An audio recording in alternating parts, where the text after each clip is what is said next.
नमस्कार, one TV के हिंदी समाचार में आप सबों का स्वागत है। मैं शहबाज। आगे बढ़ने से पहले देखेंगे हेडलाइंस। तेलंगाना सरकार का बड़ा फैसला, हैदराबाद की झीलों का सर्वेक्षण शुरू।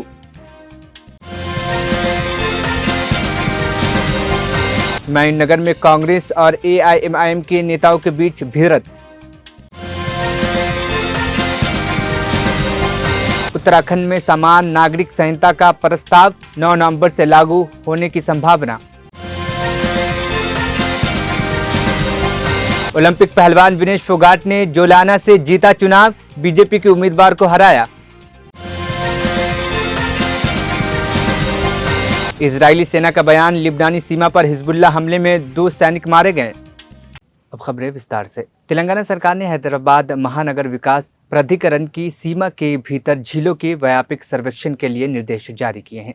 सरकार ने ग्रेटर हैदराबाद में झीलों की सीमा, एफटीएल और बफर जोन की पहचान करने का निर्णय लिया है। सिंचाई और राजस्व विभागों को 3 महीने के भीतर सर्वेक्षण पूरा करने का आदेश दिया है, जिसके बाद झीलों का विवरण सार्वजनिक वेबसाइट पर उपलब्ध कराया जाएगा। यह निर्णय उस समय लिया गया जब हाल ही में हैदरा द्वारा भारी मशीनरी के जरिए अधिकृत इमारतों को ध्वस्त किया गया था, जिसके खिलाफ उच्च न्यायालय में याचिका दायर की गई थी। अदालत ने सरकार से पूछा था कि क्या झीलों की एफटीएल सीमा की पहचान की गई है। सरकार को इस मामले में आगे के कदम उठाने का भी निर्देश दिया गया है, लेकिन हैदरा विध्वंस प्रक्रिया को लेकर अभी तक कोई स्पष्ट स्थिति नहीं बनाई गई है।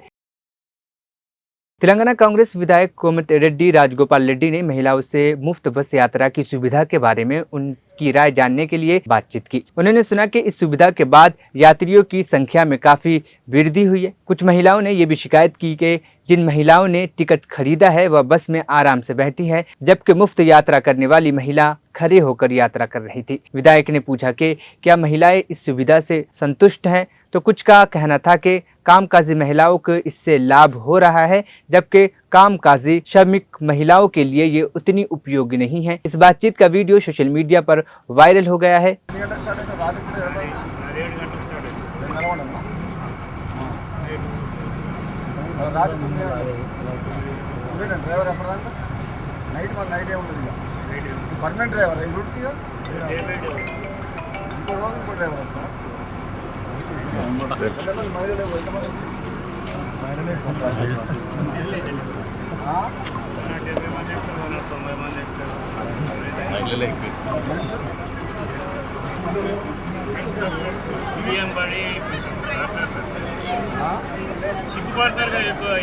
మహిళల మధ్యన జెంట్స్ గవర్నమెంట్ మహిళల రాజ్యం ఇది.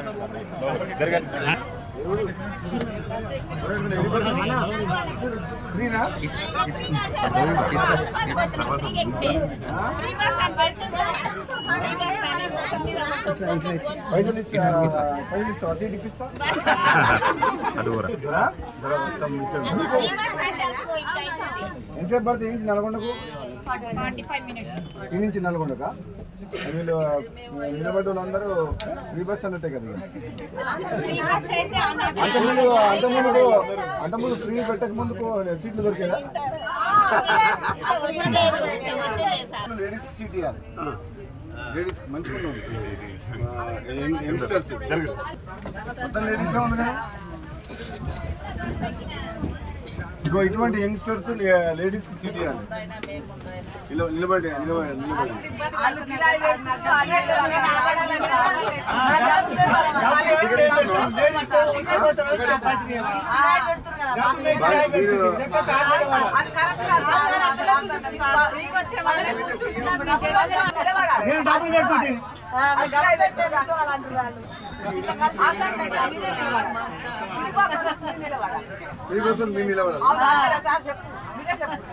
మీరు చెప్పాలి. నేను అన్నా అనుకో మళ్ళీ బంధం చేస్తాను. ఫ్రీ టికెట్ చాలా సంతోషంగా ఉండాలి లేదా మరి?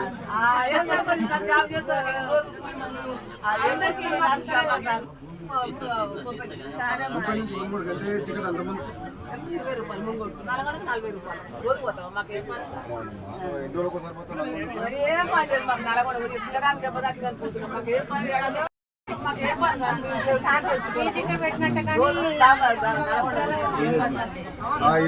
ఫ్రీ బస్ పెట్టినాక యాదగిరి పోయొచ్చుమా పోయొచ్చు ఫ్రీ బస్ కదా సార్ మీరు యాదగిరి వేడికెళ్ళి వస్తున్నావు నేను ఇక్కడ మా బిడ్డని ఇచ్చినాము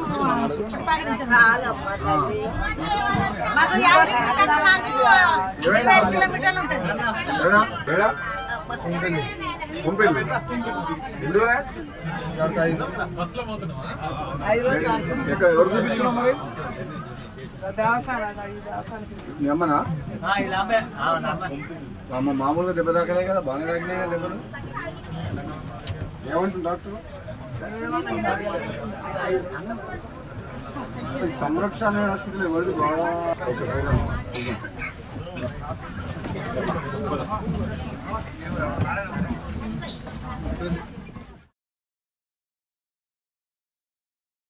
हिमायतनगर नामपल्ली विधानसभा क्षेत्र में सोमवार दोपहर कांग्रेस नेता फिरोज खान और एआईएमआईएम विधायक माजिद हुसैन के बीच तीखी झड़प हो गई। ये घटना तब हुई जब फिरोज खान और उनके कार्यकर्ता बैंक कॉलोनी का दौरा कर रहे थे, जहां उनका सामना विधायक माजिद हुसैन और उनके समर्थकों से हुआ। विधायक माजिद हुसैन ने फिरोज खान की उपस्थिति पर आपत्ति जताई और कांग्रेस कार्यकर्ताओं पर आरोप लगाए कि वह निवासियों को डराने धमकाने के साथ साथ निर्माणाधीन घरों के बारे में अवैध जानकारी जुटा रहे थे। जैसे ही तनाव बढ़ा, दोनों पार्टियों के समर्थकों के बीच झड़प शुरू हो गई, जिसमें कई लोग घायल हो गए हैं। हाँ, लेकिन पुलिस मौके पर मौजूद थी, लेकिन स्थिति नियंत्रण में नहीं आई, जिसके बाद व्यवस्था बहाल करने के लिए पास के पुलिस स्टेशन से अतिरिक्त कर्मियों को बुलाया गया। घटना के बाद दोनों पक्षों के प्रतिनिधि थाने पहुंचे और मामले की शिकायत दर्ज कराई।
भाई मान ले रे, हाँ मान ले रे, माजिद भाई उन लोग फिरोज खान वाला, हाँ दोनों मान ले रे।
उत्तराखंड में समान नागरिक संहिता यूसीसी के लिए नियम बनाने वाली समिति ने अपना परामर्श पूरा कर लिया है और अब वह अपनी सिफारिशों का एक पुस्तिका के रूप में मुख्यमंत्री पुष्कर सिंह धामी को प्रस्तुत करने की तैयारी कर रहे हैं। यदि इन प्रस्तावों को मंजूरी मिल जाती है तो 9 नवंबर से पहले राज्य में यूसीसी लागू हो सकता है। उत्तराखंड विधानसभा में फरवरी में समान नागरिक संहिता विधेयक को मंजूरी दे दी गई थी, जिसे 13 मार्च को राष्ट्रपति द्रौपदी मुर्मू ने हस्ताक्षर कर कानून बना दिया था। इस प्रकार उत्तराखंड देश का पहला राज्य बन जाएगा जहां यूसीसी लागू होगा। मुख्यमंत्री धामी ने पिछले महीने घोषणा की थी कि राज्य सरकार 9 नवंबर को यूसीसी लागू करेगी, जो उत्तराखंड का स्थापना दिवस है। यूसीसी लागू होने से सभी नागरिकों को विवाह, तलाक, विरासत, गोद लेने और अन्य मामलों के में धर्म के भेदभाव के बिना समान नियमों का पालन करना होगा। यूसीसी के तहत लड़कियों के लिए शादी की सामान्य और ऊंची उम्र तय की जाएगी। मुस्लिम महिलाओं को गोद लेने का अधिकार दिया जाएगा और हलाला और इद्दत पर प्रतिबंध लगाया जाएगा। इसके साथ ही लिव इन रिलेशनशिप की भी घोषणा को बढ़ावा दिया जाएगा और गोद लेने की प्रक्रिया को सरल बनाया जाएगा। आज अच्छा लग रहा है कि मसूरी के अंदर हम बैठे हुए और मसूरी के अंदर जो सदस्य अभियान चल रहा है वो अपने जो उन्होंने टारगेट लिया उस टारगेट को पूरा कर रहा है और लगातार कार्यकर्ताओं में बड़ा उत्साह दिख रहा है। और मुझे लगता है ये कार्यकर्ता जो एक सदस्य ने एक सैनिक के रूप में अपने आप को आगे बढ़ाने का काम कर रहे हैं। जो मोदी जी का संकल्प है 2047 में विकसित भारत देना, उसके लिए सब कार्यकर्ता मिलकर भारतीय जनता पार्टी को मजबूत करने का काम करेंगे। देखिए, ये सरकार एक अद्भुत सरकार है। तीसरी बार देश का प्रधानमंत्री बने हुए, एक रिकॉर्ड है कि आज तक कोई तीसरी बार प्रधानमंत्री नहीं बना है, खाली मोदी जी ही बने हैं। जवाहरलाल नेहरू का आप उदाहरण दे सकते हैं, लेकिन जवाहरलाल नेहरू अनुकूल परिस्थिति में थे, उस समय देश आज़ाद हुआ था, तो सब समझते थे इन्होंने आज़ाद कराई है। लेकिन देश के प्रधानमंत्री अनेकों चुनौतियों स्वीकार करते हुए देश के टुकड़े टुकड़े गैंग वालों की।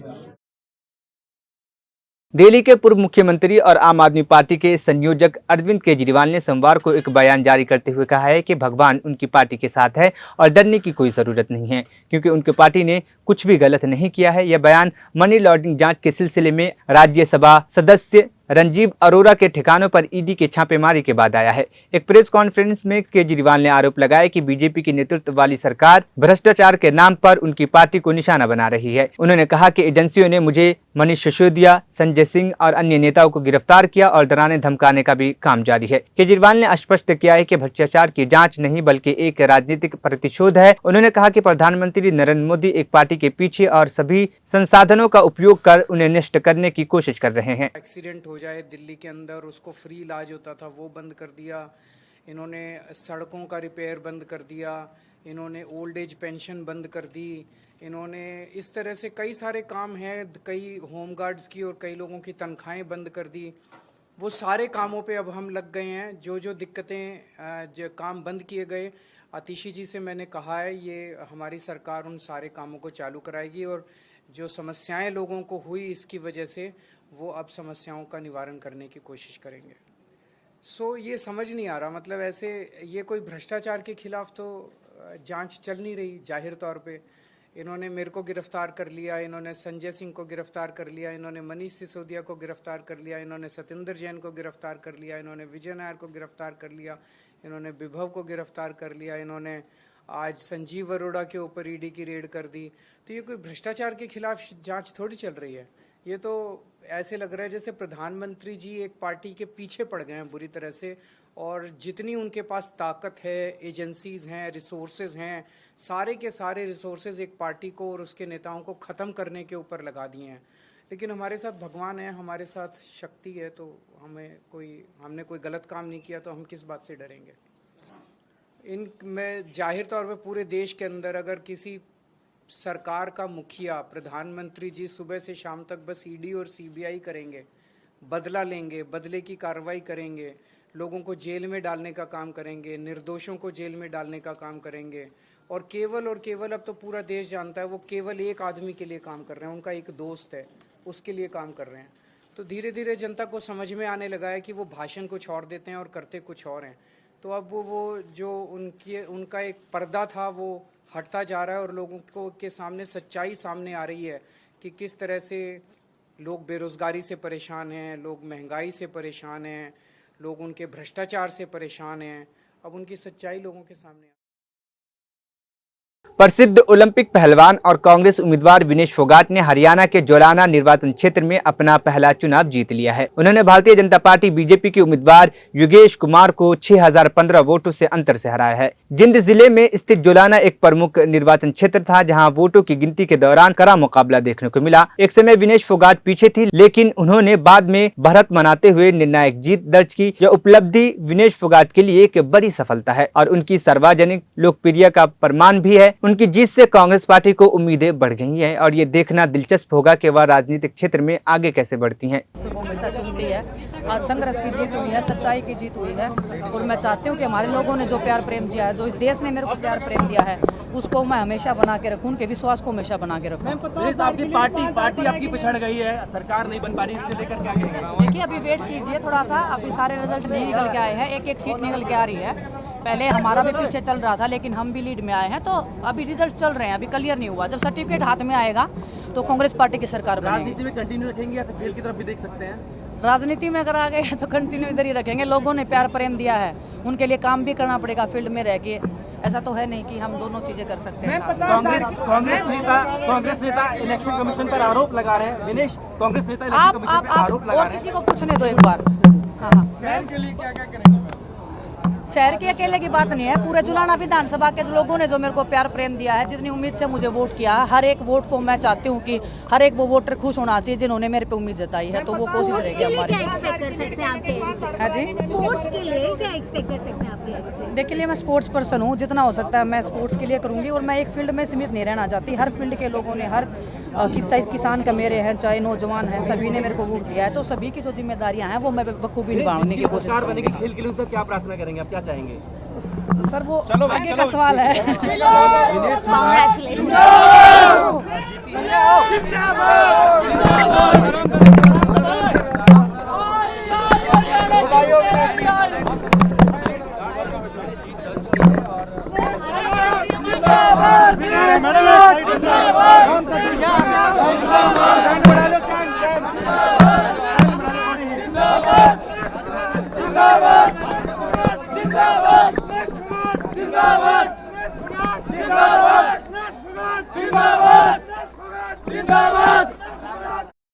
हरियाणा विधानसभा चुनावों में बीजेपी ने एक बार फिर से अपनी ताकत का प्रदर्शन किया है, जबकि कांग्रेस को इस परिणाम की उम्मीद नहीं थी। राजनीतिक विश्लेषकों का मानना था कि इस बार बीजेपी की हरियाणा में हार होगी और एग्जिट पोल में भी इसी ओर इशारा किया था। वोटिंग की गिनती के शुरुआती समय में ऐसा प्रतीत हो रहा था कि कांग्रेस को बहुमत मिलती दिख रही है, लेकिन जैसे जैसे समय बीतता गया रुझान पलटने लगे। बीजेपी ने तूफान एक्सप्रेस के साथ बहुमत के आंकड़े को पार कर लिया है और उसके खाते में 49 सीटें आ गई हैं। वहीं कांग्रेस को 35 सीटें मिली है।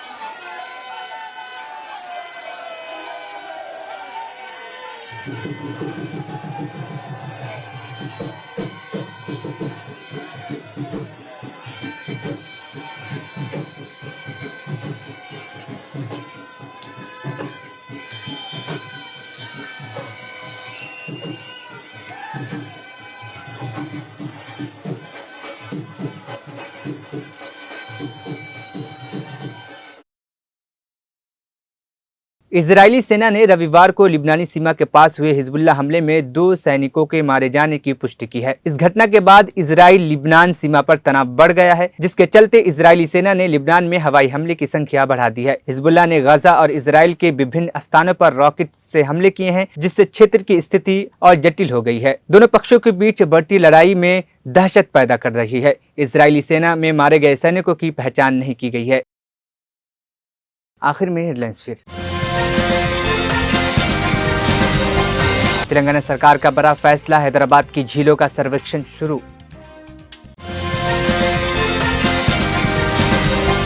हुमायूंनगर में कांग्रेस और AIMIM के नेताओं के बीच भिड़ंत। उत्तराखंड में समान नागरिक संहिता का प्रस्ताव 9 नवंबर से लागू होने की संभावना। ओलंपिक पहलवान विनेश फोगाट ने जोलाना से जीता चुनाव, बीजेपी के उम्मीदवार को हराया। इजरायली सेना का बयान, लिबनानी सीमा पर हिजबुल्लाह हमले में 2 सैनिक मारे गए। 1 TV हिंदी समाचार यहीं पर खत्म हुआ। मुझे दीजिए इजाजत, फिर होगी कल मुलाकात।